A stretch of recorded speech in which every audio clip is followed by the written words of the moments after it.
మహాగణుడు మన రక్షకుడైన యేసుక్రీస్తు ప్రశస్త నామన ఈ రెండవ రాత్రి కూడికకు హాజరైన ప్రభు బిడ్డలు మీ అందరికీ, వేదిక మీద ఉన్న దైవ సేవకులకు, ఈ కూడికలు ఏర్పాటు చేసినటువంటి దైవ సేవకులు ఇర్మియా గారికి, దైవ సేవకులు డేవిడ్ రాజు గారికి, వారి కుటుంబాలకు, సంఘానికి నా హృదయపూర్వకమైన ధన్యవాదాలు చెల్లించుకుంటున్నాను. మీలో చాలామంది కూడికల నిమిత్తమై ఉపవాసాలు ఉన్నారు, ప్రార్థనలు చేశారు. అనేక సంఘాలు, సంఘ కాపర్లు కూడా ప్రార్థన చేశారు. వాళ్ళందరికీ హృదయపూర్వకంగా ధన్యవాదాలు చెల్లించుకుంటున్నాను. దేవుని వాక్యాన్ని మీరు వెనుక మునుపు మరలా నా ప్రత్యేకమైన మనవి, మీలో చాలామంది కూడికకు వచ్చారు, అయితే అక్కడక్కడ నిలబడి ఏదో అనవసరమైన మాటలు మాట్లాడుకుంటూ ఉన్నారు. నా మనవి, దయచేసి ఎక్కడో ఒక దగ్గర జాగ్రత్తగా కూర్చొని దేవుని మాటలు వినాలని ప్రేమపూర్వకంగా మీకు మనవి చేస్తున్నాను. దయచేసి ఈ విషయంలో మీరు సహకరించడం మీకు ఆశీర్వాదకరం. దేవుడు మిమ్మల్ని దీవించుగాక. క్రిందటి రాత్రిలాగా ఈ రాత్రి కూడా అందరం లేచి నిలబడి ఆ కృపగల దేవుని మనం గౌరవిస్తూ ఆయన మనం వేడుకోదాం. యేసయ్యా నాతో మాట్లాడమని. మహిమగల దేవుడు మనతో మాట్లాడే దేవుడు. ఆయన ఎవరు అని అడిగితే రక్షించ నేరకముడునట్లు ఆయన హస్తము కొరచ కాలేదని, నశించిపోతున్న మన విషయమై దినమెల్లా తన చేతులు మన వైపు చాపి ఆయన మన కొరకు కనిపెడుతున్న దేవుడు. ప్రతివారు ఆయన వైపు చేతులెత్తి మొరపెడదాము. తండ్రి, నాతో మాట్లాడండి, నా ఆత్మీయ జీవితాన్ని గురించి మాట్లాడండి, నా కుటుంబాన్ని గురించి మాట్లాడండి, నా ఆర్థిక ఇబ్బందులను గురించి మాట్లాడండి, నా కుటుంబంలో ఉన్న అలజడులు, నా కుటుంబంలో ఉన్న అనైక్యత, నా ఉద్యోగంలో ఉన్న ఇబ్బందికరమైన పరిస్థితులు దయచేసి మాట్లాడండి. ఈ రాత్రి మీ మాటలు వినటానికి వచ్చాను తండ్రి, మనుషుల మాటలు వినటానికి కాదు. దయచేసి నాతో మాట్లాడమని ప్రతి వారు నోరు తెరిచి మొరపెడదాం. నా యేసుక్రీస్తు ప్రభువా, ఆయనే సజీవుడు, సర్వశక్తిమంతుడని, ఆయనే మనకు ఆశ్రయమని, ఆయనే మనకు దుర్గమని, ఆయనే మనకు ప్రాకారం గల ఇల్లై ఉన్నాడని, ఆయనే మనకు రక్షణ శృంగం, ఆయనే మన కేడుమై ఉన్నాడు. నోరు తెరిచి అడుగు తల్లి, ఆయనే జీవమును పునరుత్థానమునై ఉన్నాడు. దయచేసి నోరు తెరిచి ప్రార్థించుతాముడు. యేసయ్యా నాతో మాట్లాడమని. ప్రతి వారు కూడా అద్భుతాలు చేసే దేవుని సముఖంలో మనం వచ్చాం. ప్రతి వారు నోరు విప్పి మొరపెడదాం. యేసయ్యా నాతో మాట్లాడండి, నాతో మాట్లాడండి తండ్రి. హల్లెలూయా. పునరుత్థానుడా నిన్నే ఆరాధింతును,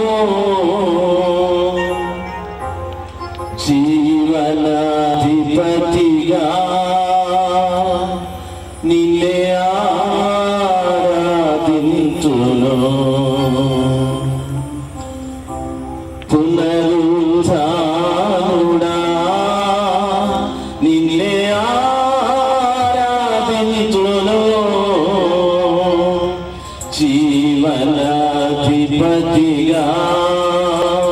నిన్నే ఆరాధింతును. ఆమేన్, హల్లెలూయా, ఆమేన్, హల్లెలూయా,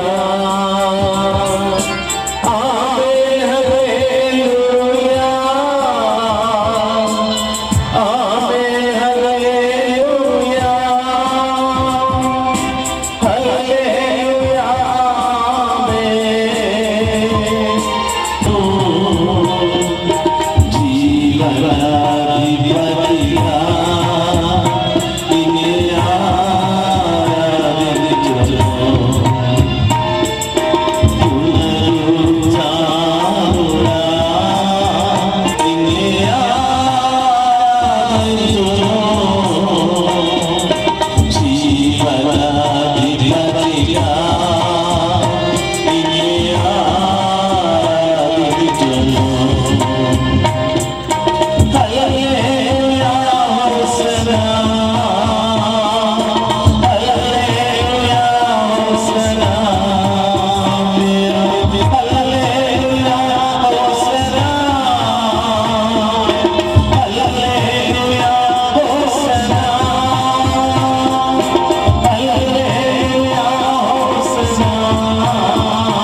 ప్రభువా, మీ ప్రశస్తమైన నామాన్ని బట్టి మిమ్మల్ని స్తుతిస్తున్నా.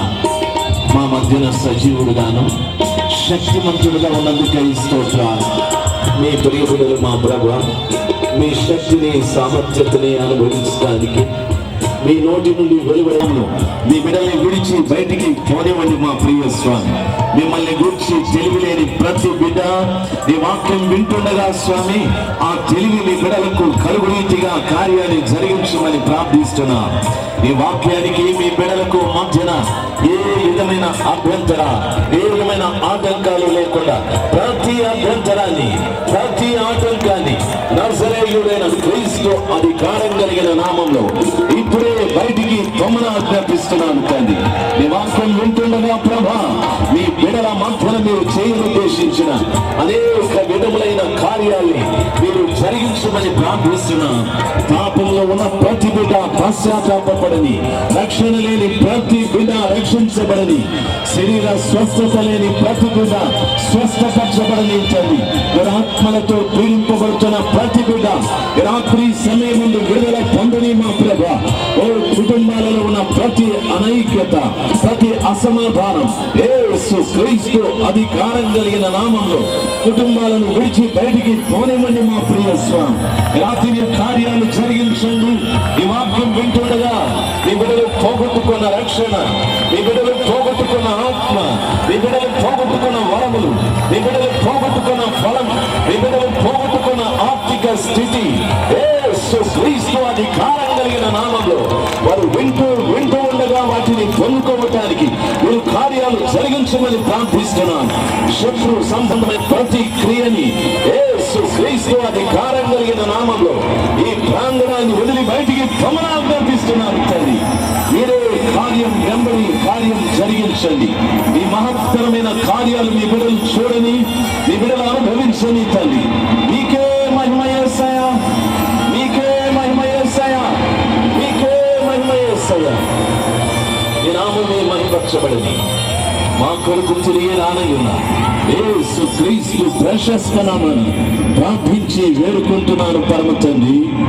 ఆమేన్, ఆమేన్. దయచేసి కూర్చున్నాను. ఆమేన్, హల్లెలూయా, ఆమేన్, హల్లెలూయా, ఆమేన్, హల్లెలూయా, ఆమేన్, హల్లెలూయా, హల్లెలూయా, హోసన్నా, హల్లెలూయా, హోసన్నా, హల్లెలూయా, హోసన్నా, హల్లెలూయా, హోసన్నా. ఉన్నతుడా నిన్నే ఆరాధించును, జీవనాధిపతిగా నిన్నే ఆరాధించును. మీ అందరికీ నా హృదయపూర్వకమైన ధన్యవాదాలు చెల్లించుకుంటున్నాను. దేవుని సన్నిధానంలోనికి వచ్చిన ప్రతి బిడ్డ ఆయన సన్నిధిని వెతకటానికి నేర్చుకున్నాను. ఆయన సన్నిధిలో సుఖశాంతులు కలవని, ఆయన సన్నిధానంలో ధనఘనతలు కలవని దేవుని వాక్యం సెలవిస్తారు. ఆయన సన్నిధిని నిజంగా మనం వెతికితే ఆయన సన్నిధిలో ఉన్న ప్రతిదాన్ని మనం పొందుకోవటానికి అవకాశాలు ఉంటాయి. యోనాను గురించి పరిశుద్ధ గ్రంథమైన బైబిల్ ఈ రీతిగా సెలవిస్తారు. యోనాని దేవుడు నినివే పట్టణానికి వెళ్ళమన్నప్పుడు యెహోవా సన్నిధిలో నుండి యోనా పారిపోయాడని వాక్యం సెలవిస్తారు. దేవుని సన్నిధిని విడిచి వెళ్ళిపోయిన యోనా తర్షీష్కు వెళ్ళాలనుకున్నాడు. దాని మూలాన గొప్ప నష్టం ఆయనకు, ఆయన ప్రయాణం చేస్తున్నటువంటి ఓడలో వారికి గొప్ప నష్టాలు కలిగాయి. కాబట్టి దేవుని సన్నిధిని మనం వెతకటానికి స్థలంలోకి వచ్చాం. దేవుని సన్నిధిని మనం అనుభవిస్తే నిజంగా ఆశీర్వాదం మనం పొందుకోవటానికి అవకాశాలు ఉంటాయి. చాలామంది ఆలోచన, ఎవరు ఆ మనిషి, మనుల మీద మన ధ్యాస ఎక్కువ ఉంటుంది. దయచేసి ఉండాల్సిందే. దైవ సేవకుల్ని మనం గౌరవించడం మంచిది. అయితే దైవ సేవకుడు దేవుని వాక్యం కంటే గొప్పవాడేమీ కాదు. దైవ సేవకుని కంటే దేవుని వాక్యం చాలా గొప్పది. దేవుని వాక్యాన్ని గురించి రీతిగా చెప్పబడింది, ఆకాశము గతించును, భూమి గతించును, నా మాటలు గతించవని వాక్యం సెలవిస్తుంది. వాక్యానికి నాశనం లేదు. అయితే దైవ సేవకుడికి నాశనం ఉంది, చనిపోతాడు. వీళ్ళని మాట్లాడొద్దని చెప్పండి. ఆయన మీరు అక్కడ కూర్చొని మాట్లాడకూడదు, లేచి వెనక్కి వెళ్ళిపోండి. దేవుని వాక్యం ఆ రీతిగా సెలవిస్తుంది. దైవ జనాంగమా, ఈ రాత్రి సమయమందు దేవుడు మనందరితో కూడా మాట్లాడటానికి సిద్ధంగా ఉన్నాడు. గత రాత్రి సంఘాన్ని గురించి అనేక విషయాలు మనం తెలుసుకోవటానికి ప్రభు కృప చూపెట్టాడు. యేసయ్యతో పాటు ఆ యెరూషలేము పట్టణంలో జరిగే ఆ పండుగలోకి ప్రవేశించడానికి యేసయ్య బేతెస్దా నుండి గొర్రెల ద్వారము గుండా యెరూషలేము పట్టణంలోనికి వెళ్ళాడని తెలుసుకున్నాం.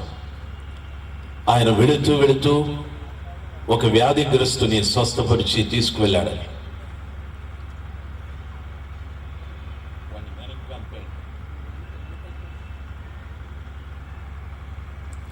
వాక్యం ఆ రీతిగా సెలవిస్తుంది. చెప్పారు గత రాత్రి ఎన్నో విషయాలు పరిశుద్ధాత్మ దేవుడు మనకు బోధించాడు. అనేక మంది పరిశుద్ధాత్మను గురించిన అవగాహన లేక ఆత్మ లేదని వారు, భాషలు లేదనేవారు, భాషల అర్థాలు లేవనేవారు, ప్రవచనాలు లేవనేవారు, వరములు లేవనేవారు ఎందరో ఉన్నారు. ఆ రీతిగా మాట్లాడడం మంచిదే. ఒకదాన్ని గురించి, ఒక అంశాన్ని గురించి తర్జన ప్రారంభమైతే ఆ అంశం ఉంది అని దాని అర్థం. వెలుగు లేదు అని ప్రశ్న ప్రారంభమైతే అది ఉంది కాబట్టి ఆ ప్రశ్న వచ్చాది. ఆత్మ లేదు అనే ప్రశ్న ప్రారంభమైతే అది ఉంది కాబట్టి ఆ ప్రశ్న ప్రారంభమయ్యాలి. లేని దాని గురించి ఎవడు ప్రశ్నించడు, లేని దానిని గురించి ఎవరు వాదించే ప్రసక్తి లేదు. ఆత్మ ఉంది. ఈ రాత్రి కూడా పరిశుద్ధ ఆత్మదేవుడు కొన్ని సమాచారాలు మనకు బోధించని పరిశుద్ధ గ్రంథమైన బైబిల్లో యెహెజ్కేలు గ్రంథం 47వ అధ్యాయం 1వ వచనం నుండి 5వ వచనం వరకు ఉన్న విషయాలు ఈ రాత్రి సమయమందు ఆ కృపగల దేవుడు మనకు బోధించని జాగ్రత్తగా ఎక్కడో ఒక దగ్గర కూర్చొని దేవుని వాక్యం వినాలని నమ్మి, గత రాత్రి ఆ పరిశుద్ధ ఆత్మ దేవుడు తన ఆత్మ వర్షాన్ని మన మీద కుమ్మరించి మనల్ని ఆయనకు యోగ్యమైన వ్యక్తుల్నిగా చేశాడు. ఈ రాత్రి సమయమందు పరిశుద్ధాత్మ మరీ బలముగా మన మధ్యన పనిచేయనివ్వండి. ఆయన కృప సమృద్ధిగా ప్రతి వారి మీద కుమ్మరించబడనివ్వండి. దేవుని సముఖంలో దేవుడు మనకిచ్చే వాటి నిమిత్తం ఆశగా ఎదురు చూడాలని ప్రేమపూర్వకంగా మీకు మనవి చేస్తూ ఉన్నాను. యెహెజ్కేలు అనేటటువంటి మాటకు యెహోవా చేత బలపరచబడిన వాడు అని అర్థం. పరిశుద్ధ గ్రంథమైన బైబిల్లో ప్రవక్తలు ఉన్నారు. పెద్ద ప్రవక్తలు ఉన్నారు, చిన్న ప్రవక్తలు కూడా ఉన్నారు. వారు చిన్నవారైనా పెద్దవారైనా ప్రవక్తే. ఆ దినములలో ఇజ్రాయేలీల ప్రజల మధ్యన దేవుని పక్షంగా ప్రవక్తలు పనిచేస్తూ వచ్చారు. ఆ దినమున ప్రవక్తలు ప్రజలకు దేవుని వర్తమానాన్ని చెప్పేటప్పుడు ఎప్పుడు కూడా వారి సొంత ఆలోచనలు కానీ, సొంత అభిప్రాయాలు కానీ, సొంత ఉద్దేశాలు కానీ, సొంత జ్ఞానము కానీ ఏవి ప్రజలకు చెప్పేవారు కాదు.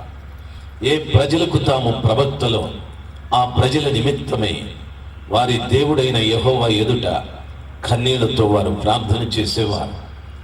పరిశుద్ధ గ్రంథమైన బైబిల్ రీతిగా సెలవిస్తారు.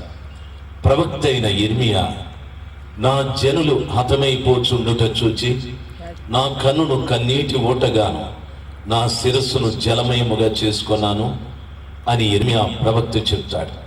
అనగా దాని అర్థము, నశించిపోతున్న ప్రజల నిమిత్తమై ప్రవక్త యెహోవా దేవుని సన్నిధానంలో కన్నీరు కార్చి ప్రార్థించేవాడు. ఏమిటి అని అడిగితే, ఆ ప్రజలకు ఏ సందేశము చెప్పాలనో, ఆ ప్రజలకు ఏ వర్తమానాన్ని చెప్పాలనో ఆ సందేశం కొరకు ప్రవక్తలు యెహోవా ఎదుట ఏడ్చేవారు.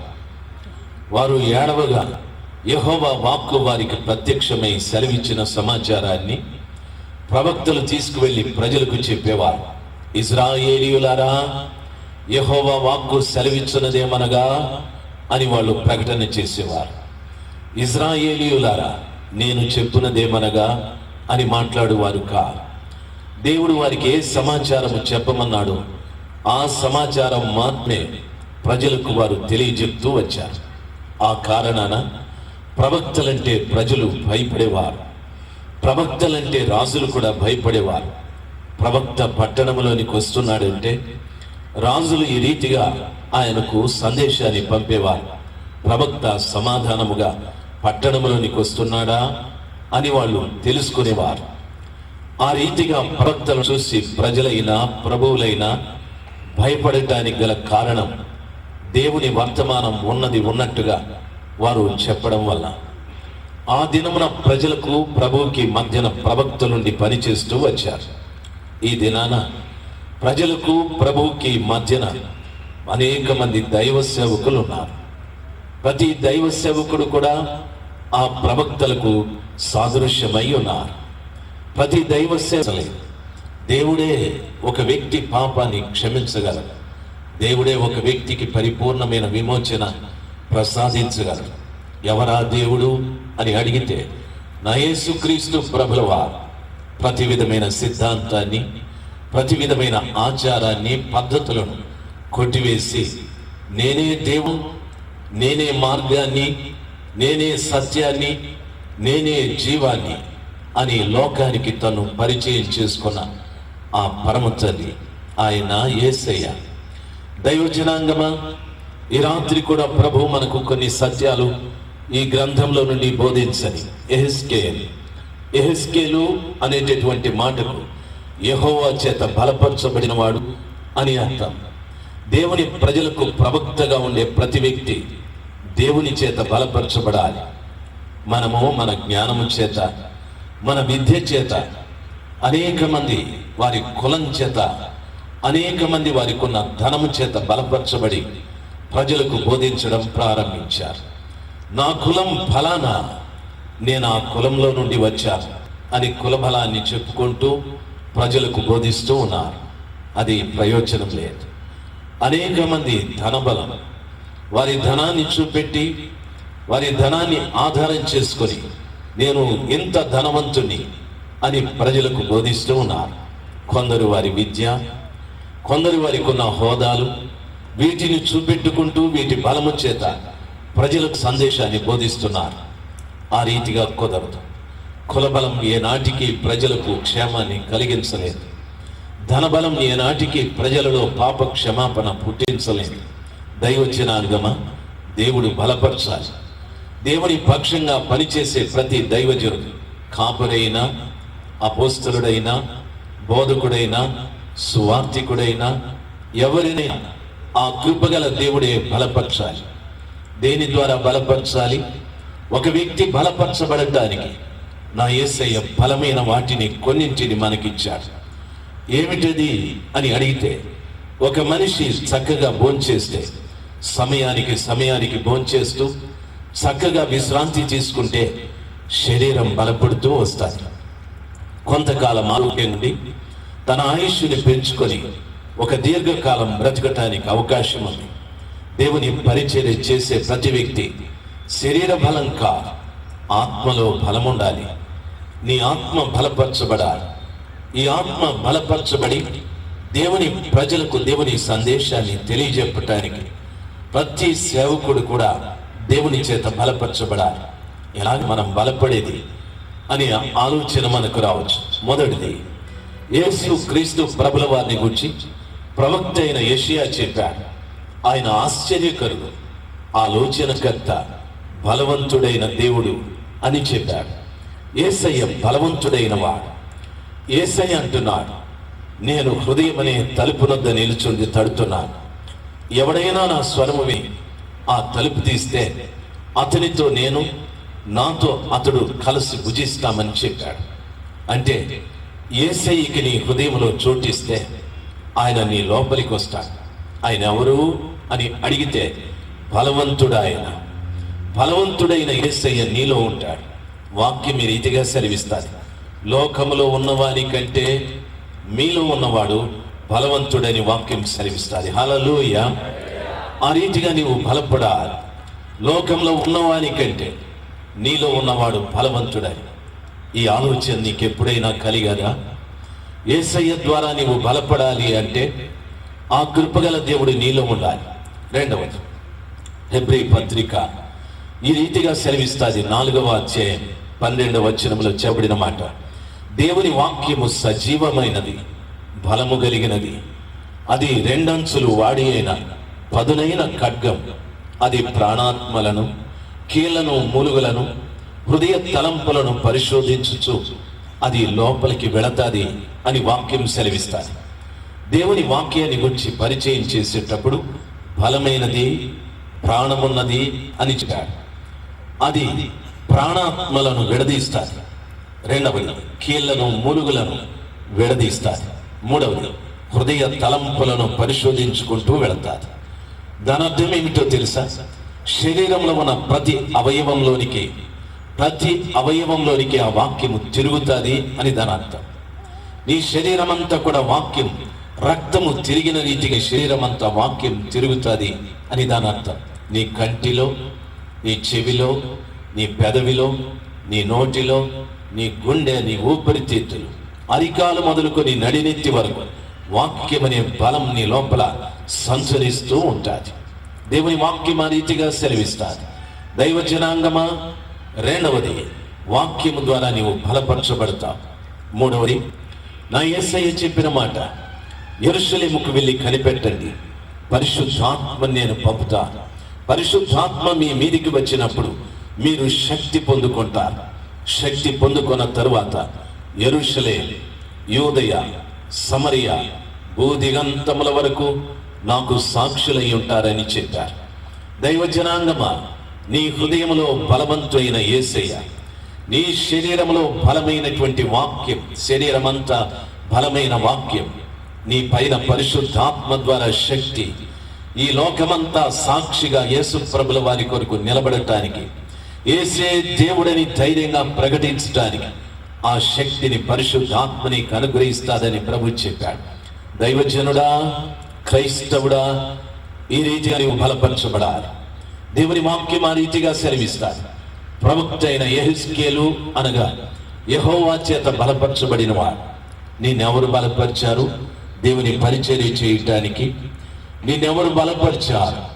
యేసయ్యను గూర్చి సాక్ష్యం లోకంలో చెప్పటానికి నిన్నెవరు బలపరిచారు? నేను యేసు క్రీస్తు పరిచర్య చేస్తున్నాను అని చెప్పటానికి మనులా, లేక ధనమా, లేక నీ కులమా, లేక నీ మతమా? ఏది నేను బలపరిచారు? నీ విద్య, లేక నీ ఉద్యోగమా? ఏది నేను బలపరిచారు? వాటి బలం ఏమాత్రము నీ లోపల శక్తినివ్వలేదు. ఆ బలము చేత లోకంలో ఉన్న వ్యక్తులను ఏమాత్రము పాప భీతికి, దైవ భీతి దగ్గరికి నడిపించలేదు. దేవుని చేత బలపరచబడిన వాడే ఆ కార్యాన్ని చేయగలరు. నా మాటలు అర్థమైన వారు ఒక్కసారి హల్లెలూయా చెప్దాం. హల్లెలూయా, హల్లెలూయా. దేవుని వాక్యం ఈ రీతిగా సెలవిస్తారు. ప్రవక్త అయిన యెహెజ్కేలుకు ఎన్నో దర్శనాలు కనిపించాయి. ఆయన చూసిన దర్శనాలలో ఇది కూడా ఒక చక్కటి దర్శనం. వాక్యం ఈ రీతిగా సెలవిస్తారు. యెహెజ్కేలు 47వ అధ్యాయం, అతడు మందిరపు గుమ్మమునకు నన్ను తోడుకొని వచ్చాను. మందిరము తూర్పు ముఖముగా ఉండెను. నేను చూడగా మందిరపు గడప క్రింద నుండి నీళ్లు ఉబికి తూర్పుగా పారుచుండెను. దేవుని వాక్యం ఆ రీతిగా సెలవిస్తారు. ఆ నీళ్లు బలిపీఠమునకు దక్షిణముగా మందిరము కుడి ప్రక్కన క్రింద నుండి పారుచుండెను. మొదటి వచనం సరి మీకు వినిపించాను, దయచేసి గమనించాలి. వాక్యములు చెప్పబడిన మాట, అతడు మందిరపు గుమ్మమునకు నన్ను తోడుకొని వచ్చాను. ప్రవక్త అయినటువంటి యెహెజ్కేలుని దర్శనంలో ఈ రీతిగా చెప్తున్నాడు. అతడు నన్ను మందిరపు గుమ్మము దగ్గరికి తీసుకుని వచ్చాడని. దైవ జనాంగమా, మనమెవరు దేవుడి దగ్గరికి రాలేదు. నీకెప్పుడు దేవుడు కావాలనే ఆలోచన కూడా కలగలేదు. వాక్యం ఈ రీతిగా సెలవిస్తాడు. మనం ఆయనను వెదకని దినములను ఆయనే మనల్ని వెదికాడు. మనం ఆయన్ను ప్రేమించని దినాలలో ఆయనే మనల్ని ప్రేమించాడు. మనం ఆయన కావాలి అని కోరుకొనని దినాలలో ఆయనే నిన్ను కోరుకున్నాడు. దేవుణ్ణి నీవు కలిగి ఉండటానికి, లేక దేవుణ్ణి నీవు సంపాదించుకోవటానికి స్వతహాను చేసిన ప్రయత్నం ఏమీ లేదు. యోహాను సువార్తలో వాక్యం ఈ రీతిగా సెలవిస్తాడు, నా తండ్రి వానిని ఆకర్షించితేనే తప్ప ఎవడో నా యొద్దకు రాలేడు అని వాక్యం సెలవిస్తాడు. ఈ రాత్రి సమయమందు ఈ స్థలంలోనికి వచ్చిన ప్రతి బిడ్డని ఆ కృపగల దేవుడే ఆకర్షించాడు. ఆ తండ్రే తన కుమారుడైన క్రీస్తు ప్రభు దగ్గరికి ఆకర్షించాడు. ఆయన ఆకర్షిస్తేనే మనం వచ్చాం. యెహెజ్కేలు ప్రవక్త కూడా ఆ మాటే చెప్తున్నాడు, అతడు నన్ను మందిరపు గుమ్మము దగ్గరికి తోడుకొని వచ్చాడు. దేవుడే మనల్ని తీసుకొని వచ్చాడు. దేవుడే మనల్ని ఆకర్షించాడు. దైవ జనాంగమా, ఆ రీతిగా జరిగిన తర్వాత రెండవ మాట ఏమంటున్నాడు తెలుసా? వాక్యం ఈ రీతిగా చెప్పబడి ఉంది, మందిరము తూర్పు ముఖముగా ఉండెను అని చెప్పాడు. అతని యెహెజ్కేలు ప్రవక్తని ఏ మందిరము దగ్గరికి తీసుకుని వచ్చాడో ఆ మందిరము ముఖద్వారం తూర్పు ముఖంగా ఉంది అని చెప్పాడు. దయచేసి గమనించాలి. ఈ రోజుల్లో చాలా మంది మందిరాలు కడుతూ ఉంటారు.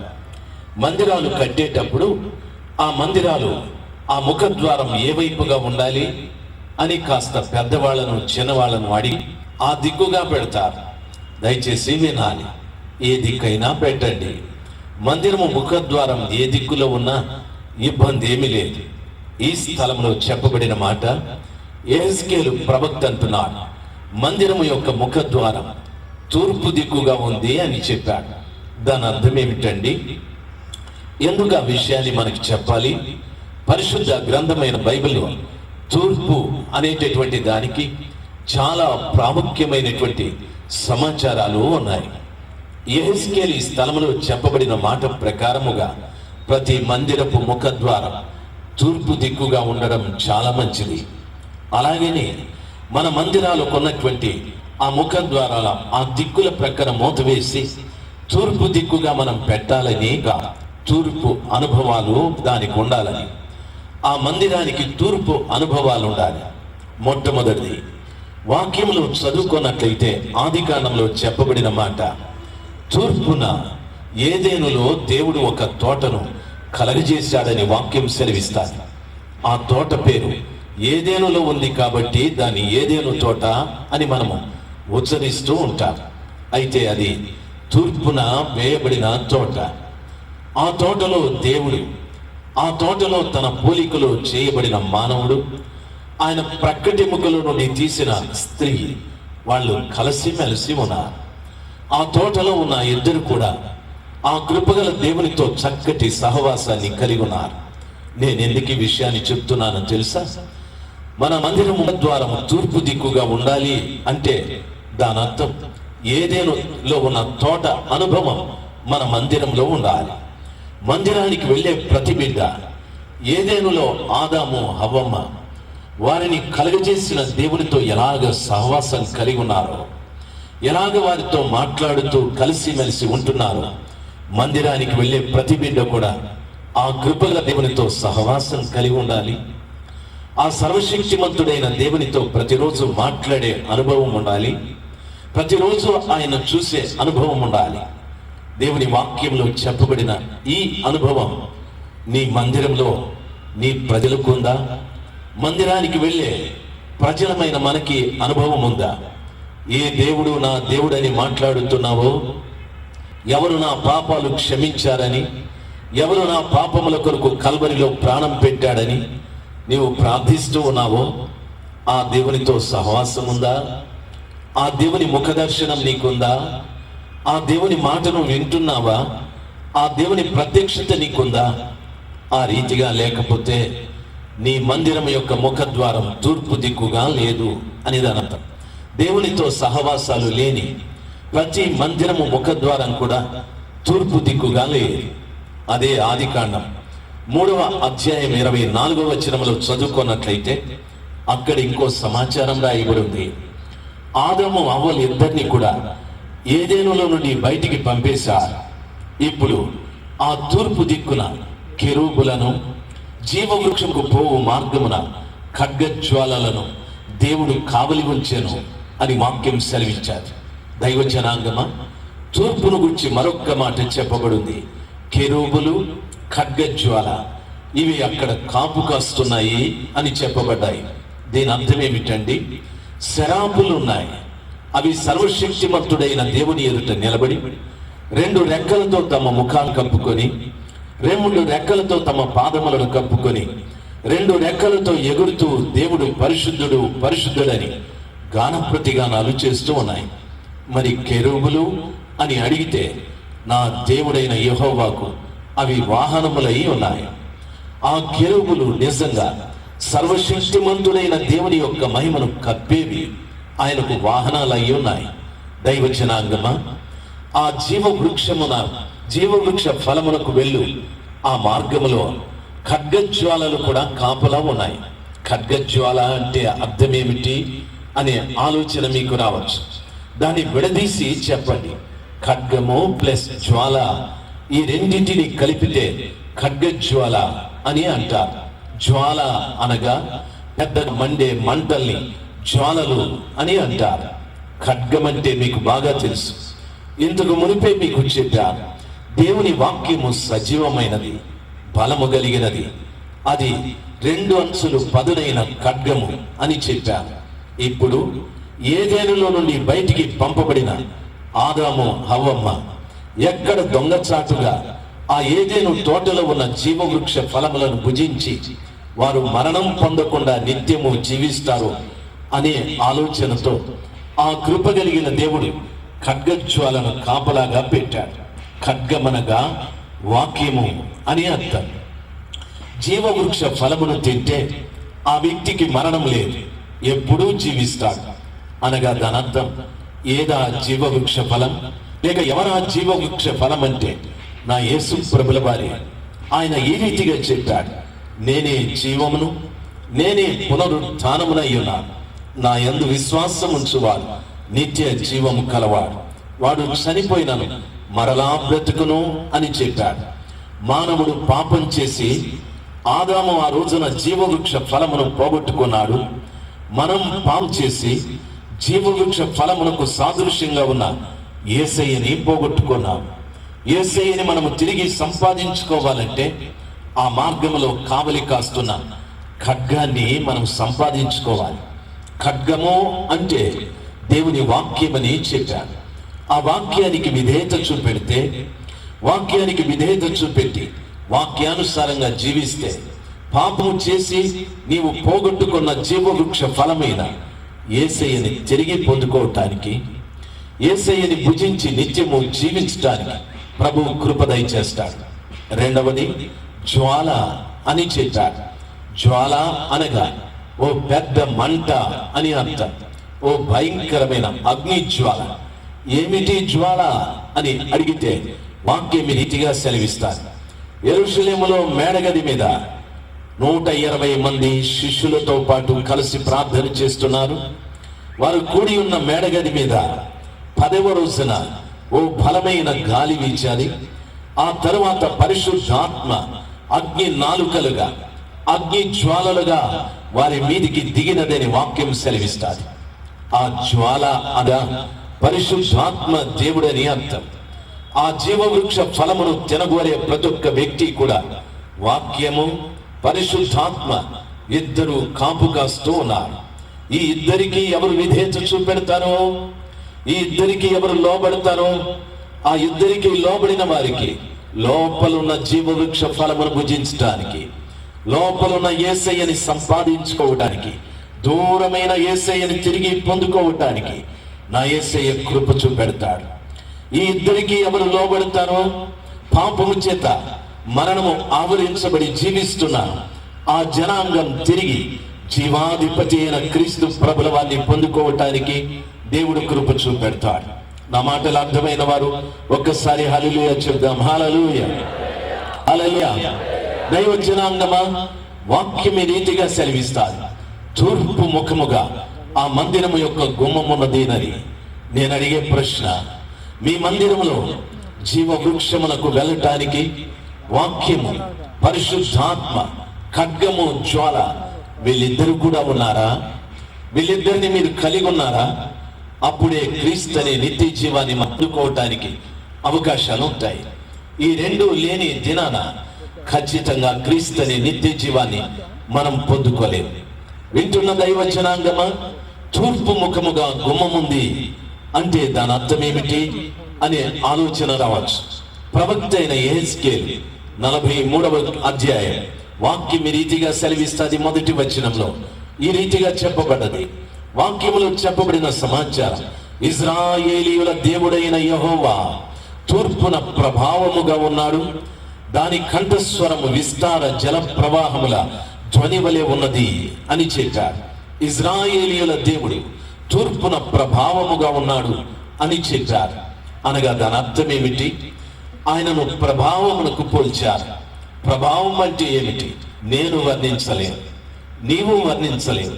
ప్రభావాన్ని గూర్చిన సమాచారం నాకంతగా తెలియదు, మీకు తెలియదు. అయితే భక్తుడైన దావీదు అంటున్నాడు, ఆయన వస్త్రమును ప్రభావముగా కప్పుకొని ఉన్నాడని. అదే నాకు అర్థం కాదు. అయితే యేసయ్య ఈ భూమి మీద సంచరించేటప్పుడు 12 సంవత్సరాల రక్తస్రావపు వ్యాధి కలిగిన స్త్రీ ఆయన వస్త్రాన్ని ముడితే చాలు నాకు స్వస్థత వస్తుందని విశ్వసించారు. ఆయన వెళుతూ ఉండగా ఆ తల్లి వెళ్ళి ఆయన వస్త్రాన్ని ముట్టారు. యేసయ్య నిలిచి రీతిగా అంటున్నాడు, నన్నెవరో ముట్టారు, నన్నెవరో తాకారు, నాలో నుండి ప్రభావము బయటికి వెళ్ళాలి అని చెప్పాడు. ప్రజలు అంటున్నారు, ప్రభువా, క్రిక్కిరిసి ప్రజలు నీ మీద పడుతున్నారు, నన్నెవరో తాకారని అంటున్నారే. లేదు, నన్నెవరో తాకారు, నాలో నుండి ప్రభావం వెళ్ళింది అని చెప్పాడు. 12 సంవత్సరాల నుండి రక్తస్రావపు వ్యాధితో బాధపడుతున్న తల్లి ఆయన వస్త్రాన్ని ముడుతూనే ఆ వస్త్రములో ఉన్న ప్రభావము తనలోకి వెళ్ళి పరిపూర్ణంగా రక్తస్రావపు వ్యాధి కట్టబడి సంపూర్ణమైన ఆరోగ్యాన్ని సంపాదించుకున్నది. దైవజనాలమా, చరిత్రలో ఆమె రక్తస్రావపు వ్యాధి పూర్తిగా నయమైపోయారు. మరి నీకున్న రక్తస్రావపు వ్యాధి, నాకేముంది రక్తస్రావపు వ్యాధి అనే ఆలోచన మీకు రావచ్చు. దరిదాపు 2000 సంవత్సరాల క్రిందట నా యేసు క్రీస్తు ప్రభువా కపాలమని అర్థమిచ్చే గొల్గొతా కొండపైన సిల్వలో తన ప్రాణాన్ని పెట్టాడు. సిల్వలో తన ఆఖరి రక్తపు బొట్టు వరకు ఆయన రక్తాన్ని చిందించాడు. చిందించిన రక్తం, ప్రభువా నేను పాపినని పశ్చాత్తాపపడే ప్రతి వారిలోకి, ప్రతి వారి మీదికి, ప్రతి వారిలోకి పోశాడు. ఆయన పోసిన రక్తము ద్వారా మనము కడగబడి శుద్ధీకరించబడ్డాం. ఆయన పోసిన రక్తం నీలో నిల్వ ఉందా? ఆయన పోసిన రక్తం నీలో వెళ్ళిపోయాదా? ఆయన రక్తం నీలో లేదంటే నీకు రక్తస్రావపు వ్యాధి ఉంది అని దాని అర్థం. ఆయన రక్తం నీలో లేకపోతే నీవు తిరిగి పాపం చేస్తున్నావని దాని అర్థం. నీ సహోదరుని ప్రేమించలేవు, నీ పొరుగువాన్ని ప్రేమించలేవు, నీ శత్రువుని ప్రేమించలేవు. ఈ సంఘం ఆ సంఘం అనే వివాదం ఉంటుంది, ఆ పాస్టరు ఈ పాస్టరు అనే వ్యత్యాసాలు ఉంటాయి. యేసు ఒక్కడే, వాక్యం ఒక్కటే, మన కొరకు కల్వరిలో మరణించిన వాడు ఒక్కడే. అయితే సంఘాల మధ్యన విభేదాలు ఎందుకు? క్రీస్తు రక్తం నీలో లేక నీలో రక్తస్రావం జరుగుతూ ఉంది. నీలో జరుగుతున్న రక్తస్రావం కట్టబడాలి. అందులో నీవు స్వస్థపరచబడాలంటే యేసయ్య వస్త్రాన్ని తాకాలి. ఆ ప్రభావం నీలోకి రావా? దేవుని వాక్యం సెలవిస్తారు, ఇశ్రాయేలీ దేవుడైన యెహోవా తూర్పున ప్రభావముగా ఉన్నాడు. మీ సంఘంలో నా దేవుని ప్రభావం ఉంటే రక్తస్రావపు వ్యాధి కలగకుండా ప్రతి వారిలో క్రీస్తు రక్తం నిల్వ ఉంటుంది. ప్రతి వారిలో క్రీస్తు రక్తం నిల్వ ఉంటుంది. రక్తస్రావమయ్యే ప్రసక్తిలే, ఆ రక్తం నీలో నుండి బయటికి వెళ్ళే ప్రసక్తిలే. నీలో నిలకడగా స్థిరంగా ఆయన రక్తం నీలో నిలిచి ఉంటారు. నా మాటలు అర్థమైన వారు ఒక్కసారి గట్టిగా హల్లెలూయా చెప్దాం. హల్లెలూయా, హల్లెలూయా. దైవ జనాంగమా, ఈ రాత్రి సమయమందు గమనించవలసిన విషయం, తూర్పున యెహోవా ప్రభావమును నేను చూచితిని.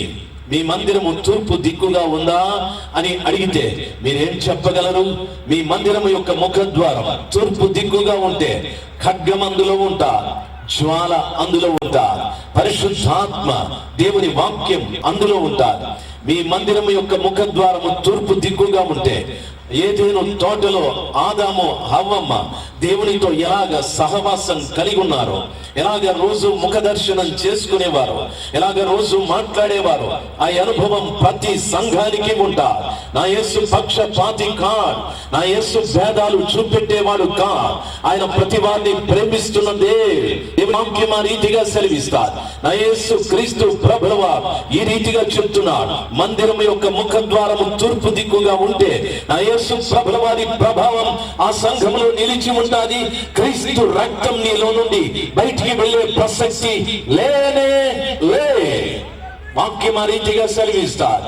దైవ జనాంగమా, పరిశుద్ధ గ్రంథమైన బైబిల్లో చెప్పబడిన మాట మత్తయి సువార్తలో చెప్పబడింది, తూర్పు దేశపు జ్ఞానులు యేసు క్రీస్తు ప్రభుల వారి కొరకు లోకానికి రక్షకుడు పుడతాడని వారు వెదికారు. వారు వెదికి వారు యూదా దేశపు బెత్లెహేములో పశువుల పాకలో ఉన్న యేసు ప్రభుల వారిని కనుగొన్నారు. ఆయన ఎదుట సాష్టాంగపడ్డారు, ఆయనకు నమస్కరించారు, ఆయనకు కానుకలు అర్పించారు.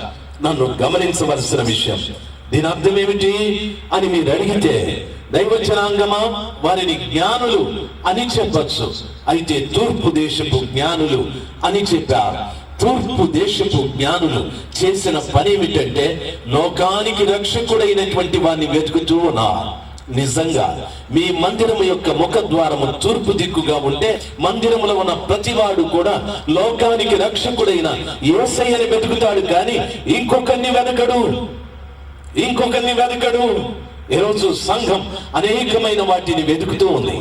సంఘానికి పేరు కావాలని, సంఘానికి జనం కావాలని, సంఘానికి ధనం కావాలని, సంఘానికి ప్రతిష్ట కావాలని, సంఘానికి గొప్పతనం కావాలని వెతుకుతూ ఉన్నాయి. అసలు వెతాల్సింది సంఘం లోక రక్షకుడైన యేసు క్రీస్తు ప్రభువారి. దైవ జనాంగమా, రాత్రి సమయమందు ప్రవక్త యెహెజ్కేలు అంటున్నాడు, అతడు నన్ను మందిరపు ద్వారము దగ్గరికి తీసుకువెళ్ళి పెట్టాడయ్యా. ఆ మందిరాన్ని నేను చూసినప్పుడు అది తూర్పు ముఖముగా ఉన్నది. ఆ మందిరం యొక్క ముఖ ద్వారము తూర్పు దిక్కుగా ఉంది. మీ మందిరాల ముఖ ద్వారాలు ఏ దిక్కుకున్నాయో ఆలోచించవలసిన విషయం. దైవ జనాంగమా, దేవుని వాక్యంలో చెప్పబడిన మాట. రెండవ విషయాన్ని చదువుతాను, నన్ను బాగా గమనించవలసిన విషయం. నేను చూడగా మందిరపు గడప క్రింద నుండి నీళ్లు ఉబికి తూర్పుగా పారుచుండెను అని చెప్పాడు. మందిరము ముఖ ద్వారము తూర్పు దిక్కుగా ఉంది. ఆయన జాగ్రత్తగా చూస్తున్నాడు. చూసినప్పుడు రెండవ సంఘటన ఆ ఈ రీతిగా మాట్లాడుతున్నాడు, నేను చూడగా మందిరము గడప క్రింద నుండి నీళ్లు తూర్పు దిశగా పారుతున్నాయి అని చెప్పాడు. విచిత్రమైనటువంటి మాట, బాగా వినాలి. మందిరము గడప క్రింద నీళ్లు ప్రవహిస్తూ ఉన్నాయి, అవి తూర్పు దిక్కుగా వెళుతున్నాయి అంటే దాని అర్థం ఆ మందిరములో నీళ్లు ఖచ్చితంగా ఉబకాలి. ఆ నీళ్లు అందులో నుండి గడప క్రిందగా ఆ తూర్పు దిశగా వెళుతున్నాయని ప్రవక్త చెప్తున్నాడు. దైవజనాంగమా, గత రాత్రి నేను మాట్లాడుతూ చెప్పాను, నీళ్ళంటే దేవుని వాక్యమని, నీళ్ళంటే పరిశుద్ధాత్మ అని చెప్పాను. యోహాను సువార్త 7:37-39, ఎఫెసీ పత్రిక 5:25-27 ఈ వచనాలలో చదువుకుంటే అపోస్తలుడైన పౌలు వాక్యాన్ని ఉదకమని చెప్పాడు. యేసు ప్రభుల వారు పరిశుద్ధాత్మను నీళ్ళని చెప్పాడు.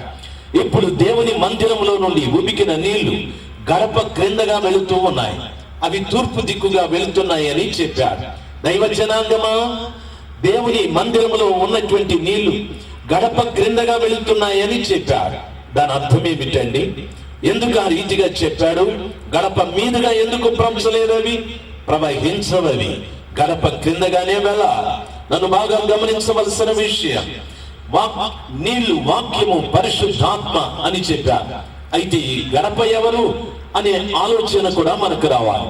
నా యేసు క్రీస్తు ప్రభువు వారు చెప్పిన మాట, నేనే ద్వారమును, నా ద్వారా తప్ప ఎవడు తండ్రి వద్దకు వెళ్ళలేడు అని చెప్పాడు. నేనే ద్వారం అంటే దాని అర్థం ఏమిటో తెలుసా? నేనే ద్వారమును అనగా నేనే గడపని, నేనే ఆ ముఖద్వారాన్ని, నేనే ఆ గడపని. నా క్రిందనే నీళ్లు ప్రవహించాలి. దాని అర్థం యేసు క్రీస్తు ప్రభువు వారి క్రింద వాక్యం, యేసు ప్రభుల వారి క్రింద పరిశుద్ధాత్మ ప్రవహిస్తున్నదని. దాని అర్థము, మొదటివాడు క్రీస్తు, రెండవది వాక్యం, మూడవది పరిశుద్ధాత్మ. ఆ రీతిగా పరిశుద్ధాత్మ, వాక్యం క్రీస్తు ప్రభుల వారికి విధేయులుగా ఉండి అవి ప్రవహిస్తూ ఉన్నాయి. దైవ జనాంగమా, ఈరోజు గమనించవలసిన విషయం, ఒక వ్యక్తి ఆత్మ పొంది కొన్ని వరములు కలిగి ఉంటే యేసు ప్రభుల వారి కంటే గొప్పవాడుగా కనిపిస్తాడు. ఒక వ్యక్తి వాక్యము స్పష్టంగా బోధించగలిగితే యేసు ప్రభుల వారి కంటే గొప్పగా కనిపిస్తాడు. నన్ను బాగా గమనించాలి. గడప మీదుగా ప్రవహిస్తాడు, అది పొరపాటు. దేవుడు దేవుడే, వాక్యము వాక్యమే, పరిశుద్ధాత్మ పరిశుద్ధాత్మే, వ్యక్తి వ్యక్తే. దయచేసి వినా, వాక్యమైన పరిశుద్ధాత్మైన దేవునికి సంబంధించినవి. ఒకవేళ వాక్యము బోధించవచ్చు, ఒకవేళ నాకు వరములు ఉండొచ్చు, ఒకవేళ నాకు ప్రవచనం ఉండొచ్చు, ఒకవేళ నాకు స్వస్థత వరం ఉండొచ్చు. అయినంత మాత్రాన గడప మీదుగా ప్రవహించకూడదు, గడప మీదుగా ప్రవహించకూడదు. చాలా మంది చేస్తున్నాం పొరపాటు. చాలా మంది ఈ రీతిగా అంటున్నారు, నేను ఇంటర్నేషనల్ స్పీకర్ అంటారు. మరి యేసు ప్రభుల వారు ఏ స్పీకర్ అండి? ఆయన వాక్యం నీకు నేర్పిస్తేనే నువ్వు ఇంటర్నేషనల్ అయ్యా, లేకపోతే నువ్వు అవుటర్ నేషనల్ అయి ఉండేవాడు. చేసి గమనించాలి, ఆయన మీదుగా ప్రవహించచ్చు. ఒక ఆయన అంటున్నాడు, నాకు స్వస్థత వరం ఉంది, నేను ప్రార్థిస్తే కుంటి వాళ్ళు నడుస్తారు, గుడ్డి వాళ్ళు చూస్తారని. నడవని చూడని, పరిగెత్తని, గంతులు వేయని, చచ్చిన వారు బ్రతకని, అద్భుతాలు జరగని. అయితే చెప్పాల్సింది, నా యేసు స్వస్థపరిచాడని. అపోస్తుల కార్యములలో చెప్పబడిన మాట, యేసు వారికి స్వస్థపరచుటకు అధికారం ఇచ్చిన గనుక వారు అనేకులను స్వస్థపరిచిరి అని వాక్యం సెలవిస్తారు. ఎక్కడ ఎప్పుడు అపోస్తలులు మేము అని చెప్పుకోలేదు, ఎక్కడ ఎప్పుడు యేసు క్రీస్తు ప్రభువా నేను అని చెప్పుకోలేదు. నా యేసు క్రీస్తు ప్రభువా ఎన్నో అద్భుతాలు చేశారు, అపోస్తలులు ఎన్నో అద్భుతాలు చేశారు. ఎక్కడ వాళ్ళు నేను అని చెప్పలేదు, వారు గడప క్రిందనే ఉన్నారు, యేసుని హెచ్చించారు, వాళ్ళు క్రిందనే ఉన్నారు. దైవ జనాంగమా, నీకున్న వరమైనా, నీకున్న తలాంతైనా, నీకున్న కృపైనా, నీకున్న వాక్చాతుర్యమైనా, నీకున్నటువంటి వాక్య జ్ఞానమైనా, నీకున్న ఏ అధికారమైనా నా యేసు క్రీస్తు ప్రభుల వారి ద్వారా ఇవ్వబడినది గనుక ఆ గడప క్రిందనే ఉండటానికి నేర్చుకోవాలి, కానీ గడప మీదుగా ప్రవహించకూడదు. నా మాటలు అర్థమైన వారు ఒక్కసారి గట్టిగా హల్లెలూయా చెప్దాం. హల్లెలూయా, హల్లెలూయా. దయచేసి గమనించాలి. అందుకే నా యేసయ్య ఈ రీతిగా చెప్పాడు, తన్ను తాను హెచ్చించుకున్నవాడు తగ్గించబడును, తన్ను తాను తగ్గించుకున్నవాడు హెచ్చించబడును. నేనని తిరిగే కొంతమంది కొద్ది కాలమైన తర్వాత కనిపించడం లేదు. నేననే అహంభావం కలిగిన కొంతమంది వ్యక్తులు ఈ రోజున కనిపించడం లేదు. దైవ జనాంగమా, నేను కాదు నా యేసే, నేను కాదు నా యేసే అనే మాట్లాడే దైవ సేవకులు కాలి రోజున ఆ రీతిగా మాట్లాడిన వారు బాప్తిస్మం ఇచ్చే యోహాన్. ఆయన అంటున్నాడు, ఏమంటున్నాడు తెలుసా? దైవ జనాంగమా, ప్రజల ఎదుట నిలబడి నా వెనుక వచ్చేవాడు నాకంటే శక్తిమంతుడు, నేను ఆయన చెప్పులు వారు విప్పుటకు కూడా యోగ్యుడను కా. నేనెవరో తెలుసా? అరణ్యంలో ఒక శబ్దాన్ని. నేనెవరో తెలుసా? ఆయన మార్గములను సరళము చేయడానికి వచ్చా. ఆయన హెచ్చించబడాలి, నేను తగ్గించబడాలి అని చెప్పాడు. దైవ జనాంగమా, ఈ రీతిగా ప్రతి దైవ సేవకుని యొక్క మనస్తత్వం ఉండాలి. యేసు హెచ్చించబడాలి, మనము తగ్గించబడాలి. యేసు క్రీస్తు ప్రభుల వారి క్రింద మనం ప్రవహించాలి. అంతేకాని యేసు ప్రభుల వారి మీదుగా మనం ప్రవహించకూడదు. దేవుని నమ్ముకున్న ప్రతి బిడ్డకు ఉండవలసిన శ్రేష్టమైన లక్షణం ఇది. ఇది లేని నాడు వాక్యము సెలవిస్తారు, తన్ను తాను తగ్గించుకోనకుండా హెచ్చించుకుంటే నిజంగా పాడైపోయే పరిస్థితులు ఉన్నాయి. నా మాటలు అర్థమైన వారు ఒకసారి గట్టిగా హల్లెలూయా చెప్దాం. హల్లెలూయా. తూర్పుగా పారుచుండెను అని వాక్యం సెలవిస్తారు. నన్ను బాగా గమనించవలసిన విషయం, ఈ నీళ్లు మందిరంలో నుండి ప్రవహించి గడప క్రిందగా అవి వెళుతూ తూర్పు ముఖంగా వెళుతున్నాయి. బాగా వినాలి, ఎందుకు తూర్పు ముఖంగా వెళుతున్నాయి? నీ ఉన్న మందిరంలో ఈ నీళ్లు ఉబికితే, వాక్యము పరిశుద్ధాత్మ ఉంటే, అది గడప కింద ప్రవహిస్తే ఆ నీళ్లు తూర్పు ముఖంగా వెళతాయి. అనగా దాని అర్థము, ఆ మందిరములో ఉన్న ప్రతి బిడ్డ తూర్పు ముఖముగా వెళతాడు. తూర్పునేముంది అని అడిగితే మత్తయి సువార్త 17వ అధ్యాయం, మలాకీ గ్రంథం 4వ అధ్యాయం వాక్యములో చదువుకున్నట్లయితే, యేసు క్రీస్తు ప్రభువా రూపాంతరపు కొండ మీదికి వెళ్ళి ఆయన రూపాంతరము పొందినప్పుడు ఆయన ముఖము సూర్యుని వలె ప్రకాశించనని వాక్యము సెలవిస్తాడు. ఆ విషయాన్ని మలాకీ భక్తుడు చెప్తాడు. ఆయన నీతి సూర్యుడు అని సెలవిస్తాడు. తూర్పున ఎవరుంటారు అని అడిగితే తూర్పు దిక్కున సూర్యుడు ఉదయిస్తున్నాడని. ఎవరా సూర్యుడు? యేసు క్రీస్తు ప్రభువా. మందిరంలో నుండి ప్రవహిస్తున్నటువంటి గడప క్రిందగా ప్రవహిస్తున్న నీళ్లు తూర్పుగా ప్రవహిస్తున్నాయి అంటే దానంత మందిరంలో ఉన్న ప్రతి బిడ్డని వాక్యము పరిశుద్ధాత్మ తూర్పునున్న యేసు క్రీస్తు ప్రభుల వారి దగ్గరికి తీసుకుని వెళతాయి. హల్లెలూయా చెప్తాం, హల్లెలూయా. అందుకే నా యేసయ్య చెప్పాడు, నేను పరిశుద్ధాత్మని పంపుతా. ఆయన ఆదరణకర్త, ఆయన సత్య స్వరూపియగు ఆత్మ. ఆయన మిమ్మల్ని సర్వ సత్యంలోనికి నడిపించును. ఆయన మిమ్మల్ని నడిపిస్తాడు. రాజశేఖర్ నడిపించే, రవిశేఖర్ నడిపించలే, చంద్రశేఖర్ నడిపించలే, సోమశేఖర్ నడిపించలే.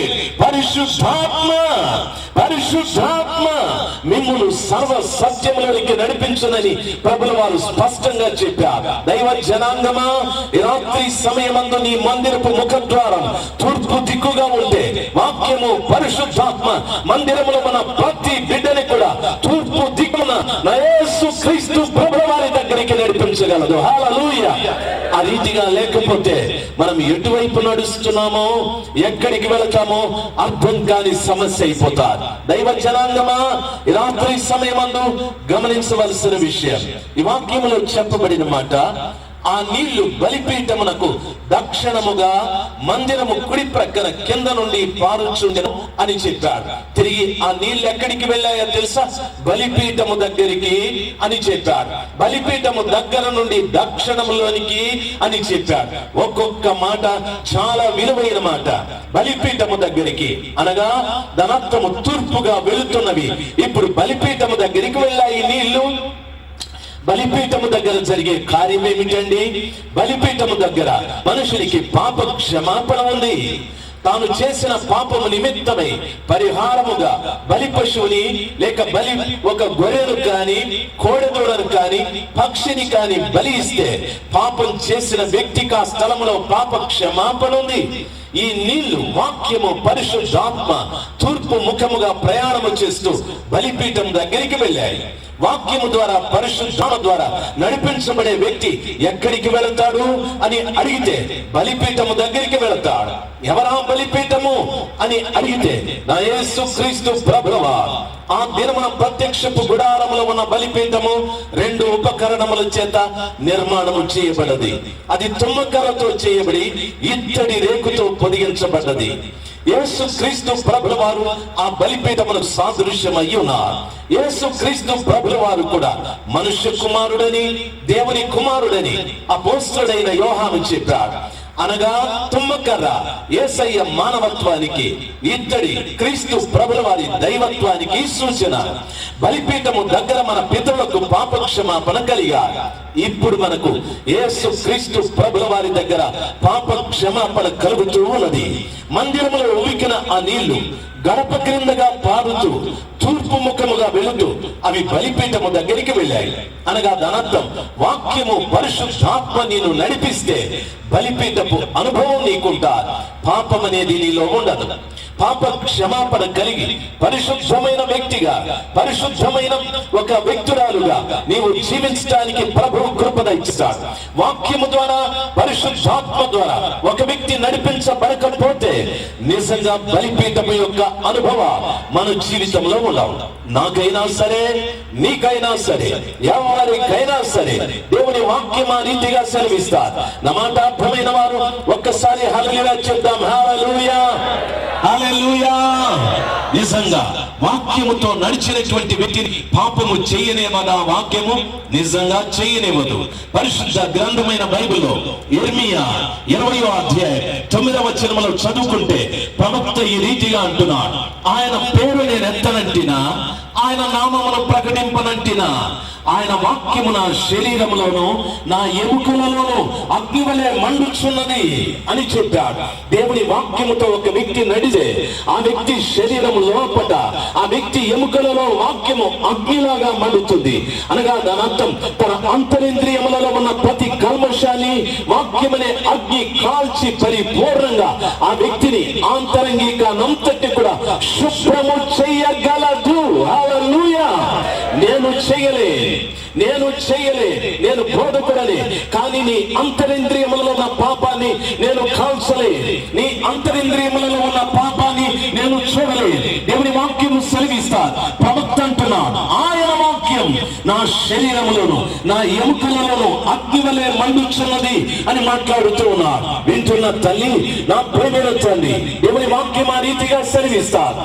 రాత్రి సమయమందు ప్రతి బిడ్డ నీవే సంఘంలో ఉన్నా, ఏ బోధకుని చేత నువ్వు బోధించబడుతున్నా, వాక్యము పరిశుద్ధాత్మ చేత నడిపించబడితే బలిపీఠము దగ్గరికి వెళ్తాం. దానర్థం పాప క్షమాపణ, పరిపూర్ణమైన పరిశుద్ధత కలిగిన జీవితంలోకి నువ్వు వెళ్తావు. రెండవది, ఆ బలిపీఠము నుండి దక్షిణ దిశగా వెళ్ళాయి అని వాక్యం సెలవిస్తారు. ఎందుకు ఆ దిక్కు చెప్పాడు, దక్షిణ దిశ అని ఎందుకు చెప్పాడు అనే ఆచరణ మీకు రావచ్చు. ఇంటికి వెళ్ళిన తరువాత యోబు గ్రంథం 23వ అధ్యాయం 8వ వచనాన్ని చదవండి. వాక్యం ఈ రీతిగా సెలవిస్తారు. అక్కడ చెప్పబడిన మాట, యోబు అంటున్నాడు, నేను తూర్పు దిక్కున వెళ్ళి చూశాను, ఆయన నాకు కనిపించలేదు. పడమట దిక్కుగా వెళ్ళాం, అక్కడ ఆయన నాకు కనిపించలేదు. ఆయన పనులు జరిగించు ఉత్తర దిశగా వెళ్ళి చూశాను, ఆయన ఉత్తరాన కూర్చొని దక్షిణ దిక్కు చూస్తున్నాడు అని వాక్యములో రాయబడింది. ఆయన ముఖము దక్షిణ దిక్కుకు తిప్పుకున్నాడు అని వాక్యము సెలవిస్తారు. తూర్పునలే, పడమటాలే, ఉత్తరమున ఆయన పనులు జరిగించే స్థలమని చెప్పాడు. ఉత్తరం అంటే మీరు అడగచ్చు, భక్తుడైన దావీదు చెప్పిన మాట, ఉత్తరాన మహారాజు పట్టణం సియోను పర్వతం మీద ఉన్నది, అది భూమి మీద ఉన్న సకల ప్రజలకు సంతోషమును కలుగజేయనని చెప్పాడు. అనగా ఉత్తర దిక్కులో నా దేవుని పట్టణం, నా దేవుని రాజ్యం ఉంది, నా దేవుని పరలోకం ఉందని చెప్పాడు. దైవ జనాంగమా, అక్కడ ఆయన పనులు జరిగిస్తూ ఉన్నాడు. పరలోకంలో కూర్చొని ఈ ప్రజల కొరకు చేయవలసిన ప్రతి కార్యాన్ని అక్కడ చేస్తూ ఉన్నాడు. ఏం చేస్తున్నాడు? ఈ ప్రజలు తన దగ్గరికి రావాలని ప్రవక్తలను పంపాడు.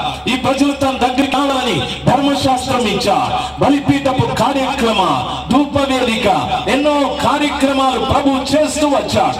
అయినా ప్రజలు ఆయన దగ్గరికి సమీపించలేదు.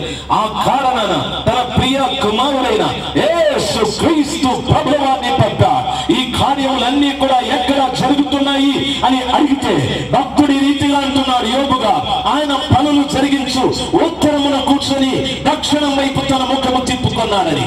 దక్షిణాన్ని ఏముంది అని అడిగితే ఉత్తరానికి ఎదురుగా దక్షిణము, తూర్పుకి ఎదురుగా పరమరా ఉంటారు. దైవ జనాంగమా, ఉత్తరానికి ఎదురుగా దక్షిణం అంటే దానర్థం ఉత్తరాన పరలోకం ఉన్నప్పుడు దానికి సంబంధించిందే దక్షిణాలు ఉంటారు. అనగా దక్షిణం ఏముంది అంటే ఆయన ప్రశస్తమైన రక్తముతో కడగబడిన వ్యక్తులు కూడా ఒక ప్రత్యేకమైన గుంపు ఉంది, అనగా సంఘం ఉంది అని దాని అర్థం. హల్లెలూయా చెప్తాం, హల్లెలూయా. దక్షిణాన సంఘం ఉంది, హల్లెలూయా చెప్తాం, హల్లెలూయా. వింటున్న తల్లి, పరలోకాన్ని ఈ రోజున లోకానికి తెలియవచ్చే దిక్కేది అని అడిగితే దక్షిణం. దక్షిణం, నీవు దక్షిణ భూమిలో ఉన్నావు, దక్షిణ దిక్కులో ఉన్నావు. ఓ లోకంలో వెళ్ళి ఏమని వైఎస్ రాజశేఖర రెడ్డిగా మాకు పరలోకాన్ని చూపెట్టమంటే లేదు లేదు, నేను పార్లమెంట్ చూపెట్టగలను అనగలడు. మీరు ఇంకొక అధికారి దగ్గరికి వెళ్ళి జార్జ్ బుష్ గారిని అడిగితే ఆయన అంటాడు, నేను ఇప్పుడు లేనండి, మీరు వెళ్ళి ఆయన అడగండి అని చెప్తాడు. అయితే పరలోకాన్ని చూపెట్టగలిగింది లోకంలో ఎవరు అని అడిగితే సంఘం, ఉత్తరానికి ఎదురుగా ఉన్నటువంటి సంఘం, దక్షిణ భూమిలో దక్షిణ దిశగా ఉన్నటువంటి నీ సంఘమే, నీ సంఘమే, నీ సంఘమే. మీరు కూడుకున్న ఆ చిన్న మందిరమే పరలోకాన్ని చూపెట్టగలదు. ఆ దక్షిణం వైపున నా దేవుడు ముఖము తిప్పుకొని చూస్తున్నా. ఏ సంఘం ఎలాగుంది, ఏ సంఘపు పరిస్థితి ఎలాగుంది, ఏ సంఘం ఏ ఉనికిలో ఉంది, మందిరంలో ఉబికిన వాక్యం పరిశుద్ధాత్మ బలిపీఠము దగ్గర నుండి దక్షిణ దిక్కుగా వెళ్ళాదా, సంఘంలోకి తిరిగి వెళ్ళావా? ఓ నా సంఘము వాక్యము చేత పరిశుద్ధాత్మ చేత నడిపించబడుతున్నదా అని ప్రభు పరలోకం నుండి చూస్తూ ఉన్నారు. హల్లెలూయా, హల్లెలూయా. నా ప్రియ తల్లి, నా ప్రియమైన తండ్రి, సంఘాన్ని నడిపించే నాయకుడు ఒకవేళ సంఘంలో మన విశ్వాసులు వాక్యానుసారంగా పరిశుద్ధాత్మానుసారంగా నడుస్తున్నారా లేదా అనే ఆలోచన ఉండొచ్చు, లేకపోవచ్చు. ఆ గ్రహింపు ఉండొచ్చు, లేకపోవచ్చు. నా దేవుడు మాత్రం చూస్తున్నాడు తల్లి, నా దేవుడు మాత్రం చూస్తున్నాడు. నా ప్రియమైన తండ్రి, నా దేవుడి కల్వరిలో ప్రాణాన్ని పెట్టి తన రక్తంతో నిన్ను కడిగి వదిలిపెట్టలే. ఓకే, నువ్వు రక్షించబడ్డా, వెళ్ళిపోమని చెప్పలే. ఆయన చాలా జాగ్రత్త కలిగిన వాడు, బాధ్యత కలిగిన వాడు. తన రక్తముతో నువ్వు కొన్నాడు. ఆయన కడిగాడు కాదు, కొన్నాడు. అపోస్తల కార్యం 20:28 చదువుకుంటే వాక్యమే రీతిగా సెలవిస్తారు. ఆయన స్వరక్తం ఇచ్చి సంపాదించుకున్న సంఘమునకు పరిశుద్ధాత్ముడు మిమ్మల్ని అధ్యక్షులుగా నియమించి అని వాక్యం సెలవిస్తారు. ఇక్కడున్న ప్రతి బిడ్డని నా యేసు ప్రభువు వారు తన రక్తంతో కొనుక్కున్నాడు. ఎవరి వద్ద? సాతానుడి వద్ద. ఏ పరిస్థితుల్లో నీవు పాపం చేస్తున్నప్పుడు, నేను పాపం చేస్తున్నప్పుడు సాతానుడి వద్ద తన రక్తాన్ని ఇచ్చి నన్ను కొనుక్కున్నాడు. రక్తానికి నిర్వచనం ఏమిటంటే ప్రాణమని అర్థం. యేసు తన ప్రాణాన్ని పెట్టి నన్ను కొన్నాడు. యేసు తన ప్రాణాన్ని పెట్టి నిన్ను కొన్నాడు. మనమంతా కొనబడిన వారు. దైవ జనాంగమా, రాత్రి సమయమందు కృపగల దేవుడు తాను కొన్నటువంటి బిడ్డలు ఎవరితో నడుస్తున్నారు, ఎక్కడికి నడుస్తున్నారు, వారి అనుభవాలు ఏమిటి, ప్రతి ఒక్కటి చూస్తూ ఉన్నాడు ఆ పరలోకపు తండ్రి. అందుకే భక్తుడైన దావీదు అంటున్నాడు, దేవా నా దినముల పరిమాణం ఎంత, నా అడుగుల లెక్కెంతో చెప్పండి. నేనెంత దూరం నేను బలిపీఠము ఎంత దూరం నడిచాను, దక్షిణము దిక్కులో నేను ఎంత దూరం నడిచాను, మీతో నేను ఎంత దూరం నడిచాను, వాక్యముతో ఎంత దూరం నడిచాను, పరిశుద్ధాత్మతో ఎంత దూరం నడిచాను, నా అడుగుల లెక్క నాకు చెప్పమని భక్తుడు అడుగుతూ ఉన్నాడు. ఈ రాత్రి సమయమందు ఆ కృపగల దేవుడు పరలోకము నుండి దక్షిణ దిక్కులో ఉన్న నేను చూస్తున్నది ఎందుకు అని అడిగితే, నువ్వు పేదవా, ధనవంతుడివా, నువ్వు కులవంతుడివా, కులహీనుడివా, నీకు విద్య ఉందా లేదా, నీకు ఉద్యోగం ఉందా లేదా అని కాదు. కానీ యేసు క్రీస్తు ప్రభువా తన రక్తముతో నిన్ను కొని ఆయన వాక్యమును పరిశుద్ధాత్మను నీకు తోడుగా ఇచ్చి వాటితో నీవు నడుస్తున్నావా లేదా అని ఆయన చూస్తూ ఉన్నాడు. నా మాటలు అర్థమైన వారు ఒక్కసారి చూద్దాం. హల్లెలూయా, హల్లెలూయా. వింటున్న తల్లి, నా ప్రియమైన తల్లి, దేవుని వాక్యం ఆ రీతిగా సెలవిస్తారు. మనం అనేక మంది వాక్యాన్ని పరిశుద్ధాత్మని విడిచిపెట్టేశాం. ఎవరో నాలాంటి సేవకుడితో పాటు ప్రయాణాలు కట్టారు. ఓ రాజశేఖర్ అక్కడ అంటే పొలం వెళ్ళిపోతూ ఉన్నారు. ఇదిగో సోమశేఖర్ అక్కడ అంటే వెళ్ళిపో. మీ ఆత్మీయ స్థితిని కట్టుకోవాలి, చక్క చేసుకోవాలి. దేవుని వాక్యంలో చెప్పబడిన ప్రతి సమాచారం నీ కోసమే, నా కోసమే, ఇంకొకరి కోసం కాదు. సంఘాలుగా విభాగింపబడి వారికి వీరికి అని పంపకాలు పెట్టుకోవటానికి ఆస్తులు కావివే, ధనం కాదు ఇది. దేవుని వాక్యం ప్రతి వారిని ఆయన మార్గంలో నడిపించటానికి, ప్రతి వారిని ఆయన పక్షముగా హెచ్చరించి సరిచేయటానికి దేవుడి వాక్కును మనకు ప్రసాదించాడు. దైవజనాంగమా, అది దక్షిణము గుమ్మము మార్గముగా వెళ్ళాలని మందిరము కుడి ప్రక్కన క్రింద నుండి పారుచుండెను. పిమ్మట ఆయన ఉత్తరపు గుమ్మము ద్వారా నన్ను నడిపించి చుట్టూ తిప్పి తూర్పునకు పో దారిని బయటి గుమ్మమునకు తోడుకొని వచ్చారు. బాగా గమనించవలసిన విషయం, ఉత్తరపు గుమ్మపు మార్గముగా నన్ను నడిపించి చుట్టూ తిప్పి తూర్పునకు పో దారిని బయట గుమ్మమునకు తోడుకొని వచ్చారు. దేవుని వాక్యం సెలవిస్తారు. ఉత్తరపు గుమ్మము దగ్గరికి తీసుకువెళ్ళాలి. నీళ్లను గురించి మాట్లాడడం లేదు. ఇప్పుడు యెహెజ్కేలు అంటున్నాడు, నన్ను ఉత్తరపు గుమ్మము దగ్గరికి తీసుకెళ్ళాడు, చుట్టూ తిప్పి తూర్పు గుమ్మము గుండా నన్ను బయటికి తీసుకుని వచ్చాడు అని చెప్పాడు. దైవజనాంగమా, దాని అర్థం ఏమిటో తెలుసా? ఇప్పుడు ఉత్తరపు గుమ్మం అంటే పరలోకపు అనుభవం కూడా. ఇప్పుడు యెహెజ్కేలు దర్శనంలో ఒకటి వాక్యము ద్వారాను, పరిశుద్ధాత్మ ద్వారాను, గడప క్రీస్తు ద్వారాను, బలిపీఠం పాప క్షమాపణ ద్వారాను, దక్షిణం సంఘ అనుభవం ద్వారాను, ఉత్తరం పరలోకపు అనుభవం ద్వారాను, వీరన్నీ కూడా తిరిగి తూర్పు గుమ్మము గుండా తాను బయటకు వచ్చాడని వాక్యం సెలవిస్తాడు. నేను అడిగే ప్రశ్న, సంఘంలోకి నువ్వు వెళ్ళిన తరువాత ఏ అనుభవాలు నీవు కలిగి ఉన్నావు? గడప అని చెప్పబడిన యేసయ్యతో అనుభవం ఉందా? రెండవది, అగ్ని జ్వాల, ఖడ్గజ్వాల అని చెప్పబడిన వాటితో అనుభవాలు ఉన్నాయా? నేను అడిగే ప్రశ్న, వాక్యము పరిశుద్ధాత్మతో అనుభవాలు ఉన్నాయా? బలిపీఠముతో నీకు అనుభవం ఉందా? సహవాసంలో నీకు అనుభవం ఉందా? ఎన్నో లోట్లు కలిగి మనం జీవిస్తూ ఉన్నాం. సంఘానికి వెళుతున్నాం, కానీ అక్కడ మనము సంపాదించుకోవలసిన అనుభవాలు సంపాదించుకోవడం లేదు. ఏవేవో అనుభవాలతో ఎవరిని గురించో చెడుగా మాట్లాడడం, ఎవరినో మోహపు చూపులతో చూడడం, ఎవరి మీదనో అన్యాయపు మాటలు మాట్లాడడం, ఎవరిని గురించో దుర్వార్తలు చెప్పుకోవడం, ఇలాంటి కార్యక్రమాలలో నిమగ్నమైపోయాం. నిజంగా మనము దేవుని యొక్క ప్రణాళికని ఉల్లంఘించాం. దేవుని యొక్క చిత్తాన్ని గుర్తెరగకుండా ఒక అజ్ఞాన దశలో మనం ప్రయాణం చేస్తున్నాం. అందుకే ప్రభు ఈ రీతిగా చెప్పాడు, గుడ్డివాడు గుడ్డివానికి త్రోవ చూపెడితే ఇద్దరు వెళ్ళి గుంటలో పడతారని చెప్పారు. దైవ జనాంగమా, ఈ రాత్రి సమయమందు గమనించవలసిన విషయం, సర్వశక్తిమంతుడైన దేవుడు చెప్పిన మాటలు ఇవి. ఆ తర్వాత అనుభవాలు చెప్తాను, బాగా వినాలి. 3వ వచనంలో ఉన్న సమాచారాలు చదువుతాను, వినాలి. ఆ మనుషుడు కొలనులు చేత పట్టుకొని తూర్పు మార్గమున బయలువెళ్ళి 1000 మూరలు కొలిచి ఈ నీళ్లు గుండా నన్ను నడిపింపగా నీళ్లు చీలమండలము లోతుండెను అని వాక్యం సెలవిస్తారు. చాలా పర్యాయాలు భక్తులు ఈ వాక్యాలు మీకు చెప్పుంటారు. తమ్ముడు, ఆ ప్రజల్ని కూడా తీనాయన, ఎక్కువ వాళ్ళంది నువ్వు ఇట్లే పెట్టి కూర్చున్నా కొలిచాడు. అందులో నేను నడుస్తూ ఉంటే నీళ్లు చీలమండలము లోతొచ్చాయి అన్నాడు.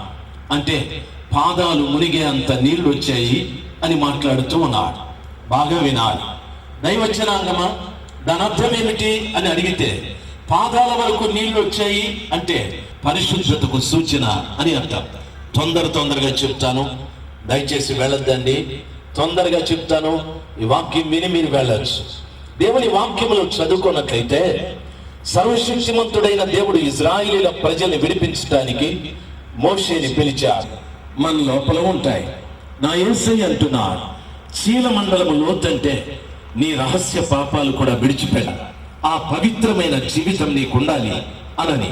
పరమగీతములు 7 మొదటి వచనంలో చదువుకుంటే, రాజకుమార పుత్రిక, నీ పాదరక్షలతో ఎంత అందంగా నడుచుతున్నావు అని చెప్పాడు. దాని అర్థం ఏమిటో తెలుసా? క్రీస్తు పెళ్లాడబోయే ఆ పెళ్లి భార్య పాదాల వైపు చూస్తూ ఉన్నాడు. ఆమె ప్రవర్తనను చూస్తున్నాడు, ఆమె నడకను చూస్తున్నాడు. ఆ సంఘం ఎక్కడెక్కడ నడుస్తుందో ఆయన గమనిస్తూ ఉన్నాడు. ఆ పాదాలు అందంగా కనిపించకపోతే నా యేసయ్య నిన్ను పెళ్లి చేసుకునే ప్రసక్తి లేదు. నీ పాదాలు ఆయనకు అందంగా కనిపించాలంటే చీలమండలపు లోతు నీళ్లలో నడవాలి. అనగా వాక్యానుసారముగా పరిశుద్ధాత్మతో కూడా నడిచినప్పుడే నీ పాదాలు పవిత్రంగాను, నీ రహస్య పాపాలు కడగి పవిత్రంగా నీవు ప్రభు దృష్టికి కనిపించడానికి ప్రభు కృపదయ చేస్తాడు. అది అయిన తరువాత 2వ మాట చెప్పబడి ఉంది. ఆయన తిరిగి ఆయన కొలనులు చేత పట్టుకుని 1000 మూరలు కొలవగా ఆ నీళ్లు మోకాళ్ళ లోతు వరకు వచ్చాయి అని చెప్పాడు. దైవ జనాంగమా, మోకాళ్ళ లోతు అనుభవము అంటే దాని అర్థము ప్రార్థనా జీవితమని అర్థం. పరమగీతాలు 7వ అధ్యాయం క్రిందికి చదువుకుంటే, నీ ఊరువులు శిల్పకారి చేసిన ఆభరణ సూత్రముల వలె అల్లాడుచున్నవి అని చెప్పాడు. అక్కడ చెప్పబడిన మాటకు అర్థం ఏమిటంటే, క్రీస్తు పెళ్లాడే పెళ్లి భార్య ఊరువులు అనగా తొడల భాగమని అర్థం. ఒక కంసాలి బంగారముతో చేసిన ఆభరణము ఏ రీతిగా విలువైనదిగా, ఏదిగా చూడటానికి అందంగా ఉంటుందో, ప్రార్థన చేసే ప్రతి ఒక్క వ్యక్తి జీవితం కూడా విలువైనదిగా, అందంగా ఉంటుంది అని ప్రభుల వారి యొక్క ఆలోచన. దైవజనాంగమా, ప్రార్థన చేసే ప్రతి ఒక్క వ్యక్తి అందంగాను, విలువైన వ్యక్తిగాను, శక్తివంతుడుగా కూడా ఉంటాడని దాని అర్థం. బాగా గమనించినట్లయితే న్యాయాధిపతుల గ్రంథం 15వ అధ్యాయం 8వ వచనంలో చదువుకున్నట్లయితే, ఫిలిష్తీయుల మీద సంసోను పగ తీర్చుకోవటానికి తన భార్య తండ్రిని ఫిలిష్తీయులు అగ్నితో కాల్చివేశారని వారి మీద కక్ష సాధించడానికి, పగ తీర్చుకోవటానికి ఫిలిష్తీయులను పట్టుకొని తన తొడ మీద వారి తొంట్లను విరగొట్టాడని వాక్యం సెలవిస్తారు. దైవజనాంగమా, ప్రార్థించే ప్రతి ఒక్క వ్యక్తి కూడా శత్రువైన సాతానుని తొంట్లను విరగొడతాడు. శత్రు సంబంధమైన ప్రతి కార్యాన్ని కూడా తన తొడ మీద వాటి తొంట్లను విరగొడతాడు. ప్రార్థన నీకు లేకపోతే శత్రువైన సాతానుడు నీ తొంట్లను విరగొడతాడు, నీ జీవితాన్ని విరగొట్టేస్తాడు, నీ ఆర్థిక పరిస్థితిని విరగొడతాడు, నీ ఆరోగ్య పరిస్థితిని విరగొడతాడు, నీ కుటుంబ పరిస్థితిని విరగొడతాడు. దైవ జనాంగమా, ఎంతో మంది విషయం నీవు మోకాళ్ళతో అనుభవంలో ఆ నీళ్లలో నడిచావు అంటే దాని అర్థం శత్రువు తొంట్లను విరగొట్టడానికి దేవుడు నీకు శక్తిని ప్రసాదించాడని అర్థమై ఉంది. నా మాటలు అర్థమైన వారు ఒక్కసారి హల్లెలూయా చెప్దాం. హల్లెలూయా, హల్లెలూయా. దైవ జనాంగమా, ఎంతో మంది ప్రార్థన చేసే బిడ్డలున్నారు. ఒక పర్యాయం ఒక దైవజనుడు బోధిస్తూ ఉన్నాడు. ఆయన బోధించిన పిదప రోగుల కొరకు నేను ప్రార్థిస్తానని చెప్పాడు. ఆయన మాట్లాడిన మాట, నా దేవుడు కార్యం జరిగిస్తాడు, రాత్రి సమయం ఆయన అద్భుతం చేస్తాడని చెప్పాడు. ఆయన ఆ రీతిగా ప్రార్థించిన తరువాత జరిగిన అద్భుతమైన కార్యం ఏమిటంటే, ఓ ముస్లిం సహోదరుడు చాలా వృద్ధుడు, ఆయన ఏమో జరుగుతుందని వచ్చి నిలబడ్డాడు. ఆయనకు వాస్తవంగా కంటి దృష్టి లే. అక్కడ నిలబడి ఈ భక్తుడు ప్రార్థిస్తూ ఉంటే ఆయన కూడా, ప్రభువా, ఆ భక్తుడు చెప్తున్నా నాకు స్వస్థత ఇవ్వమని ప్రార్థించాడు. అదే మొదటి రోజు రావడం, ఆయనకు 2 కళ్ళు కనిపించవు. భక్తుడు ప్రార్థించగానే దేవుడు గొప్ప కార్యం జరిగించాడు. ఆ వ్యక్తిలో ఉన్న గుడితనం పోయి స్పష్టంగా చూడడం ప్రారంభించాడు. ఆయన కేకలేసుకుంటూ ఆ వేదిక దగ్గరికి వచ్చి అంటున్నాడు, యేసు నన్ను బాగు చేశాడని, యేసు నన్ను బాగు చేశాడని. ఆ దైవ సేవకుడు అడిగాడు, నీవు క్రైస్తవుడుగా? కాదు, నేను ముస్లిం సహోదరుడనని. నీవు ఎక్కడికైనా మందిరానికి వెళతావా? లేదు, ఇక్కడికే వచ్చాను. నీవు ఎలాగొచ్చావు? ఈ శబ్దాలు విని వచ్చానని చెప్పాడు. శబ్దాలను వినొచ్చాడు. ఇప్పుడు ఆ శబ్దాలు, ఆ పరిస్థితులన్నీ చూడటానికి దేవుడు కృప దయచేశాడు. ఎందుకు ఆ కార్యం జరిగాది? దైవ జనానమా, ఆ దైవ సేవకుడు రోజుకి 6 గంటలు ప్రార్థన చేస్తారని చెప్పాడు. ప్రార్థన ఉన్న ప్రతి ఒక్క వ్యక్తి కూడా శక్తిమంతుడై సాతానుని తొంట్లను విరగొట్టే మహా బలవంతుడిగా పనిచేస్తాడు. ప్రార్థన ఒకవేళ లేకపోతే సాతానుడే నీ తుంట్లను విరగొడతాడు, నీ కుటుంబాన్ని విరగొడతాడు, నీ ఆర్థికాన్ని విరగొడతాడు, నీ ఆరోగ్యాన్ని విరగొడతాడు, కుటుంబ వ్యవస్థని చిన్న భిన్నముగా చెయ్యగలడు. దయచేసి గమనించవలసిన విషయం, యెహెజ్కేలు ప్రవక్త చీలమండలము లోతుతో ముగించుకోలేదు, మోకాళ్ళ లోతులో కూడా నడవడం ప్రారంభించాడు. ఒక 3వది చెప్పబడిన మాట అని చెప్పాడు. దైవ జనాంగమా, పాదాలు పోయాయి, మోకాళ్ళ లోతు పోయాయి, నడుముల లోతు వచ్చారు.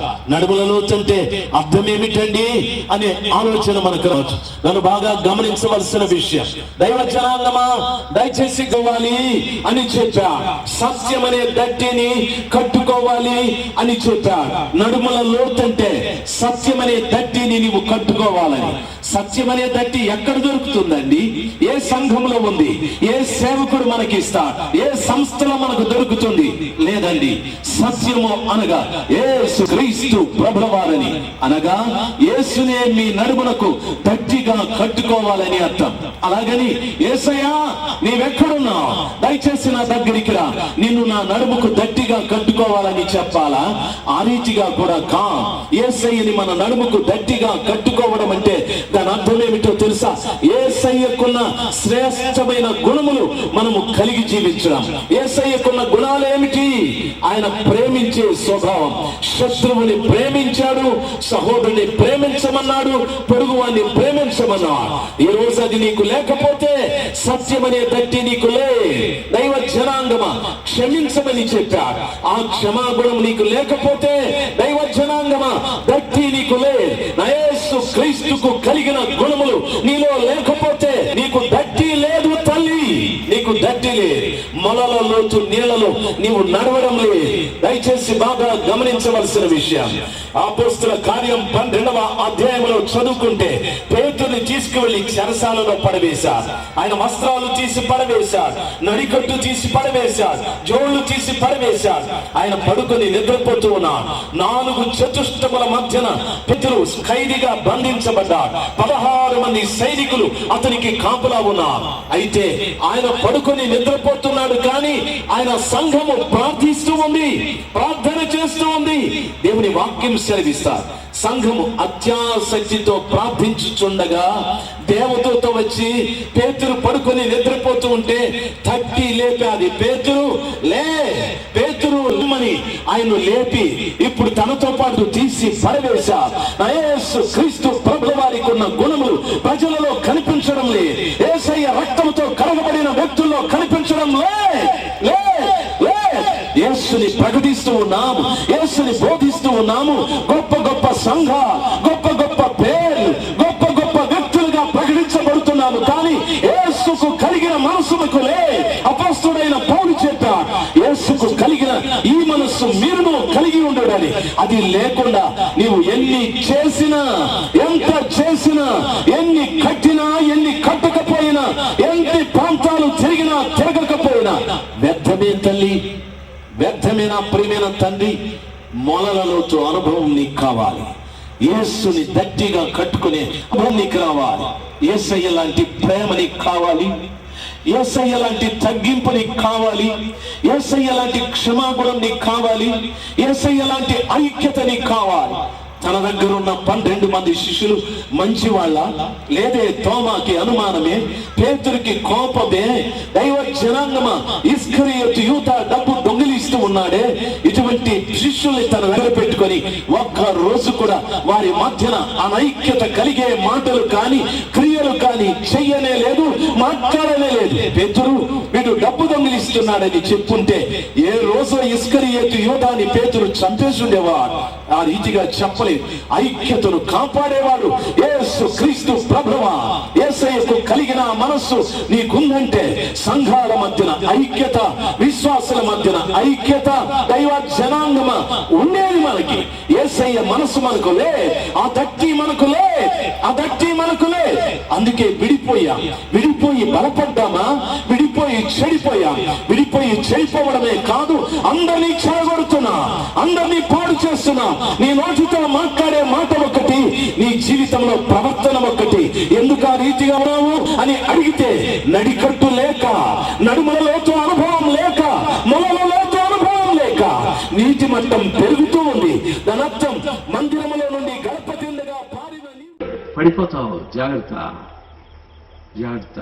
నువ్వు పడితే పర్వాలేదు, అది పడిందంటే డబ్బులు పోతాయి. ఒక్కరెవరు నీకు పైసా. దయచేసి మేల్కో, దయచేసి వినాలి. వాక్యం సెలవిస్తాది. దైవ జనాంగమా, ఈ రాత్రి సమయమందు ఈ 4 గుంపుల్లో నువ్వు ఏ గుంపువో? యేసయ్య చెప్పినట్టుగా అద్దరికి వెళ్లే గుంపువా? లేక నీ బాధ తీర్చుకోవాలని వచ్చావా? లేకపోతే బోధ విని వెళ్ళిపోదామని వచ్చావా? లేక భోజనం కొరకు వచ్చావా? లేదు, యేసయ్య చెప్పినట్టుగా పరలోక ప్రయాణం ఎంత శ్రమైనా, ఎన్ని నిందలైనా, ఎన్ని అవమానాలైనా, ఎవరు సహకరించినా సహకరించకపోయినా నేను అద్దరి ప్రయాణంలో ఉండాలి, పరలోక ప్రయాణంలో ఉండాలి. ఆ తీర్మానాన్ని నేను చేసుకుని రాత్రి స్థలం నుండి వెళ్తానని ప్రతి బిడ్డ కొరకు ప్రభు కొండ దిగి రాబోతూ ఉన్నాడు. దయచేసి అందరూ కళ్ళు మూసుకున్నాం. మహిమగల దేవుడి రాత్రి సమయం మనకిచ్చిన ప్రతి ఆలోచన ఆయన పాదాల చెంత పెట్టి ప్రార్థిస్తాం. అందరం కళ్ళు మూసుకున్నాం. 1-2 నిమిషాలు నేను ప్రార్థన చేసి ముగించేస్తాను. అందరం లేచి నిలబడదాం. దైవజనాంగమా, నా దేవుడు మన పట్ల కనికరాన్ని చూపెట్టి రాత్రి సమయమందు తన అభిప్రాయాన్ని మనకు తెలియచెప్పాడు. 1, లోకాన్ని వదిలిపెట్టు, పాపాన్ని వదిలిపెట్టు. ఈ లోకంలో నుండి ప్రత్యేకంగా నువ్వు ప్రయాణమై వెళ్ళాలి. ప్రత్యేకంగా వారు రాలేదు, వీరు రాలేదు, వారు కావాలి, వీరు కావాలి, అది కావాలి, ఇది కావాలి అనే ఆలోచన కాదు. సర్వశక్తిమంతుడైన దేవుడు చెప్పిన మాట విని శిష్యులు ఆ ధ్వనికి అద్దరికి వెళుతూ ఉన్నారు. దయచేసి గమనించాలి, ఈ అద్దరి ప్రయాణంలో ఎన్ని శ్రమలు వచ్చినా, ఎన్ని ఇబ్బందులు వచ్చినా ప్రభు వైపు చూస్తూ తెడ్డు వేసుకుంటూ వెళ్ళాలి. ఈ జీవితం ఎలాగుందో ఒక్కసారి ఆలోచన చేయి. 3 గుంపులు చెప్పారు. బాధ కొరకు ఈ స్థలంలోనికి వస్తే దేవుడు కనికరం గలవాడు, నీ బాధను తీసివేస్తాడు. లేదు మాట్లాడు